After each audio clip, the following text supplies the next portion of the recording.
is my part of the garden. I have a great big patch here of primula that seems to do very well, and lots of ivy, as you see, and many other little things that I planted here and grown from seed and so on. This is a vinca, and it started off as just a few plants, and notice it's completely covered. It has beautiful blue flowers in about 2 or 3 weeks from now. Some rescued plants that were thrown out. We haven't seen this bloom yet. It's a rhodo, and I kind of think it's a white one. Another rhodo that I grew from seed. Here's an azalea that's got several buds on it, so it's going to bloom in a couple of weeks. And then we get into a daffodil patch that I got 4 or 5 daffodils from my wife's father, and I planted them up and they're spreading all over, as you can see.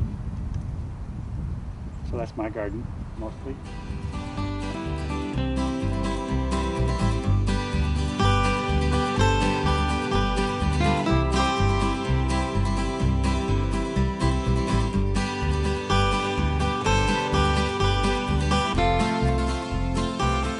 The other type of rock garden environment that we've got is these troughs, and this is called hypertufa, and I made it, and I'm not going to make another one because it was a brutal job as a big one. I may make some small ones, and these two are a collection of very small growing alpines, a lot of saxifrage.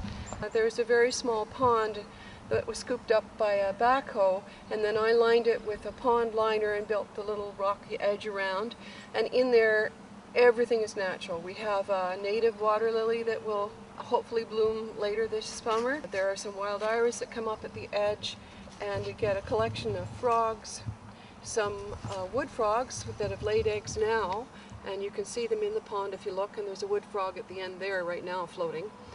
This is magnolia called Soulangiana, and it is a hybrid, but it's one of my very first plants. When I visited the South as a teenager with my parents, I fell in love with these big white tulips on bare branches, and it was this plant, and I never imagined that I could grow it here. When I got it about 10 years ago, it came here on me, and we've had to prune it to keep it restrained a bit now. And the irises in this garden are all iris that I brought from my dad's place after he died. It's a really nice, for me it's a really nice memorial.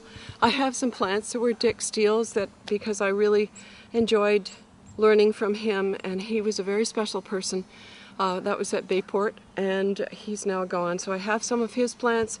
I have some iris from my gardens of my dad's, including labels that he made and I couldn't bear to part with.